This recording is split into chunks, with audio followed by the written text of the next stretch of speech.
Pourquoi tu jeûnes? Mes parents me jeûnent, Hachoma, je vais manger. Hachoma, tu vas manger. C'est tout? Tu n'as rien trouvé d'autre pour jeûner?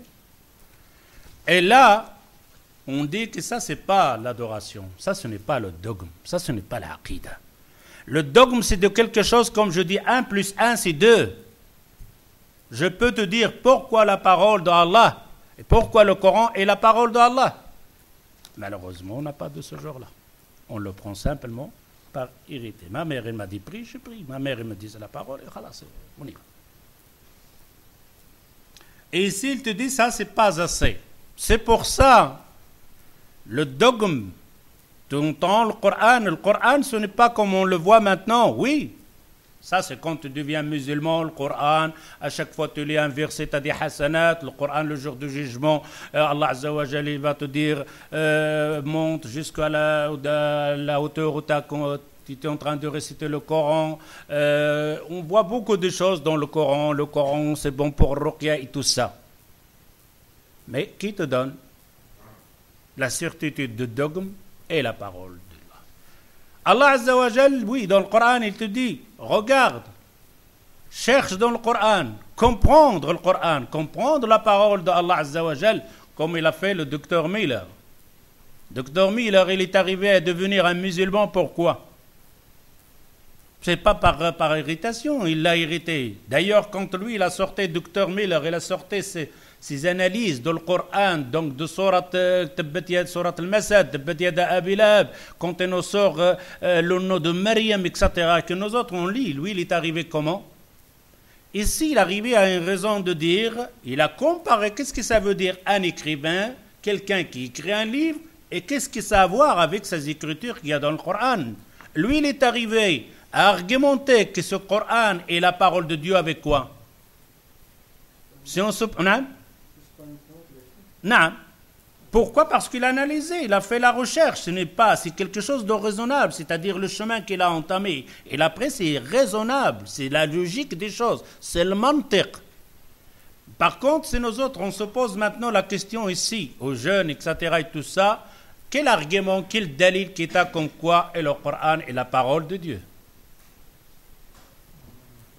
La même chose.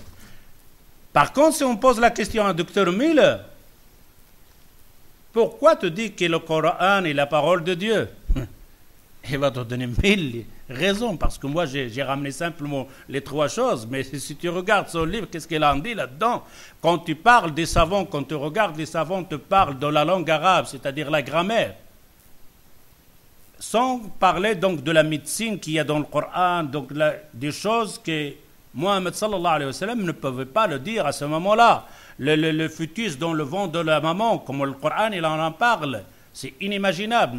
La médecine n'arrive même pas à donner les noms exacts à ce genre d'évolution de bébé dans le ventre, que le Coran il en parle, et ainsi de suite.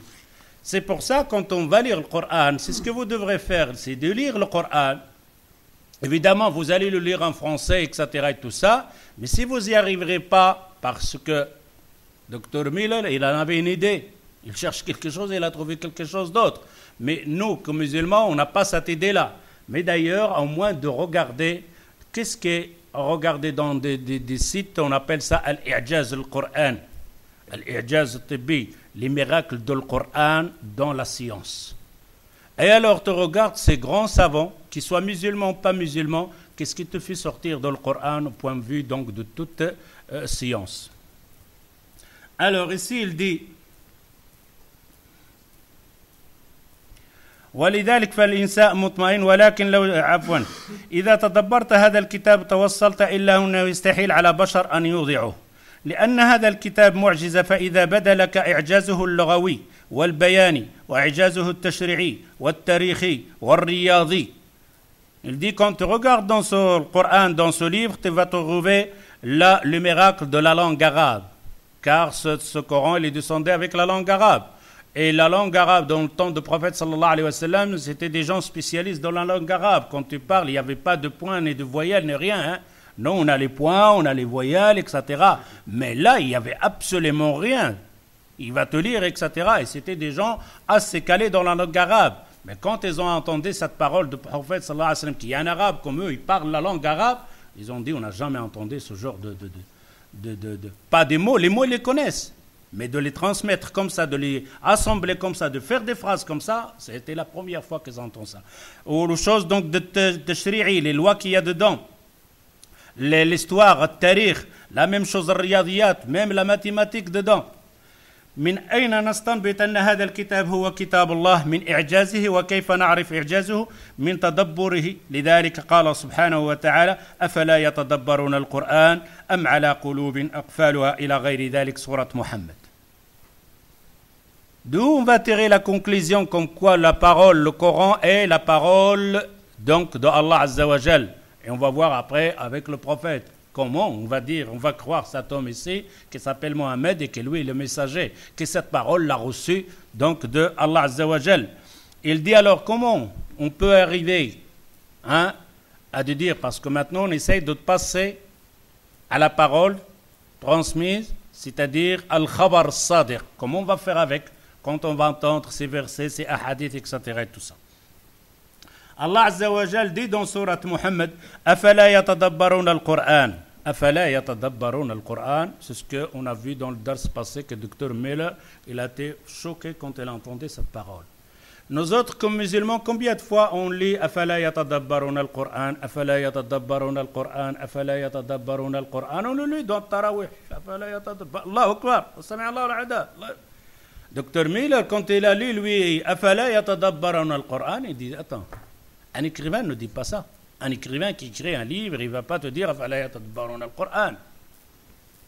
Ici, il te dit qu'on peut, pour dire que le Coran est la parole, il faut tadabbur, il faut la réflexion, il faut bien regarder, il faut bien comprendre ce qu'il y a dedans. فالموضوع موضوع خطير جدا فهل تملك دليلا على أن هذا القرآن كلام الله. Il dit alors le sujet il est très grave. Est-ce qu'il y a un argument, un dalil comme quoi le Coran est la parole de Allah?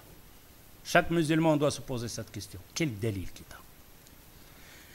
إذا كنت بين المسلمين لا أحد يطرح عليك هذا السؤال ولكنك إذا جلست إلى منكر وقال لك هذا القرآن من كلام محمد فقد كان إنسانا عبقريا فذا استطاع أن يقنع الناس أنه كلام من عند الله من السماء وصاغه بأسلوبه البلاغ الرفيع وهذا هو الأمر فكيف ترد عليه فالإيمان يجب أن يبنى على البحث العلمي والتحقيق والدقيق.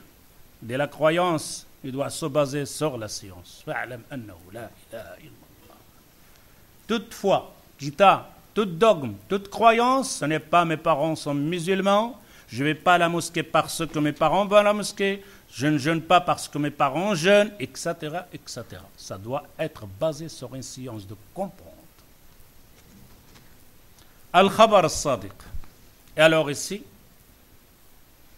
Al-Khabar al-Sadiq, cette parole qui est véridique, qu'on l'a entendu, comme on a dit, de plusieurs personnes ou d'une seule personne. إذا ثبت لنا بأدلة قاطعة أن شخصا ما هو رسول اختاره الله تعالى لتبليغ رسالته للناس فإن صدق هذا الرسول فيما يخبر به عن ربه عز وجل من أحكام ومن أمور الغيب تثبت لدينا بصورة يقينية إذ يستحيل عقلا على الرب الحكيم العليم أن يختار لتبليغ رسالته إلا أصدق الصادقين. Alors, ici si un homme nous dise que je suis le messager du Créateur et que nous autres, on a la preuve, l'argument que cette personne, d'après nous, on dit qu'une personne n'a jamais menti, il ne ment pas, il est juste, adil, triche pas, etc., etc., qu'on est dans la société comme ça. On a une certitude dans cette parole. D'ailleurs, ça existe entre nous. Quand tu as un ami, par exemple, tu n'as jamais entendu qu'il ment. Quand il te ramène une nouvelle, tu es là. Même si ton cerveau ne l'accepte pas, tu dis, répète ce que tu dis là. C'est juste ce que tu dis là. Ce n'est pas parce que tu doutes de lui qu'il va mentir. Non, la nouvelle qu'il t'a ramenée, c'est vraiment bizarre, cette parole qu'il t'a ramenée. Mais en toi-même, tu ne peux pas la rejeter. Pourquoi? Parce que c'est connu chez toi que cette personne-là, il ne ment pas, il ne triche pas, je le connais très bien, je l'ai fréquenté plusieurs années, il n'a jamais fait un mensonge ou une tricherie ou une injustice ou quoi que ce soit. Et en plus, si cette personne-là vient et te dit je suis le messager du Créateur, à ce moment-là, si on a cette personne, on le connaît, on a ses caractéristiques, donc cette personne-là qui ne ment pas et tout ça, et qu'on nous autres aussi, on dit, dans notre croyance, puisque le Créateur, il existe. Le Créateur ne peut pas envoyer son message à quelqu'un qui ment. Deux choses qu'on a. La personne, on le connaît, qu'il ne ment pas. Il nous dit, je suis le messager. Et on sait que le Créateur ne peut pas envoyer sa lettre, son message à quelqu'un qui ment, pour transmettre, parce qu'il ment, il va rajouter, il va modifier.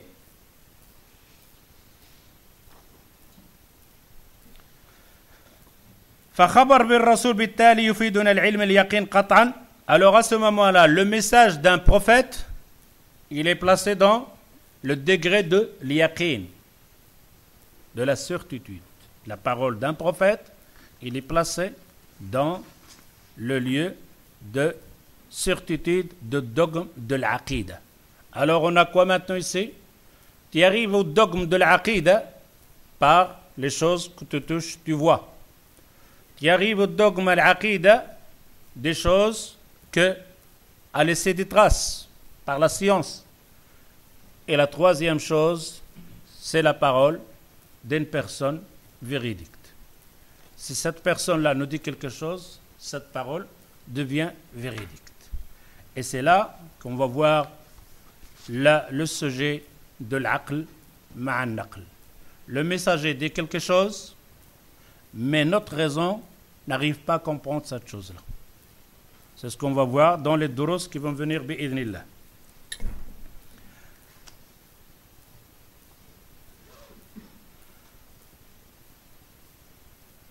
ومن الأدلة على صحة ادعاء شخص ما للنبوة المعجزات وهذا الذي جاء بالعصا فإذا هي ثعبان مبين هو رسول الله قطعا لأن هذا الشيء فوق طاقة البشر وهذا الذي أحيا الميت إنه رسول الله قطعا لأن هذا فوق طاقة البشر والذي جعل البحر طريقا يابسا هو رسول الله دون أدنى الشك. Alors, pour que on croit cette personne-là qu'elle est le messager, première chose, ce qu'il doit avoir comme caractère, c'est-à-dire al-mu'jizat. C'est quoi le mu'jizat? Il n'y a pas d'autre mot sur le mu'jizat? Hein? Les impossibilités, les défaits, défaire quelqu'un, lancer un défi à quelqu'un. Al-mu'jizat, c'est toujours lancer un défi. Il n'y a pas de mu'jizat comme ça. Comme on avait dit, par exemple, une personne, elle est dans le désert, et il y a un lion, il arrive pour le manger, il lui a dit « assieds-toi ». Et le lion, il va s'asseoir. On a dit ça, ikramat. Voilà, les bienfaits qu'Allah Azza wa Jal lui a donnés. Mais il n'y avait pas quelque chose à prouver. Cette personne dans le désert, il n'y avait pas quelque chose à faire pour prouver aux autres que lui, c'est un pieux. Ces choses-là peuvent se passer entre lui et Allah. Ok, il était là, il crève de faim, il meurt de faim, et tout d'un coup, un morceau de pain qui descend de... peut-être une voiture qui a fait tomber sur le chemin un morceau de pain, comme il y avait le Tblérien, un jour un Tblérien dit, on était dans une rivière, on meurt de faim, et tout d'un coup, du pain, comme ça, il vient rouler sur la montagne, et on mangeait du pain. Peut-être une camionnette qui a passé sur la route là-haut, ça peut arriver, oui, les problèmes. Alors on dit ça c'est l'ikramat, et ça peut se passer entre une personne et lui, il n'y a personne.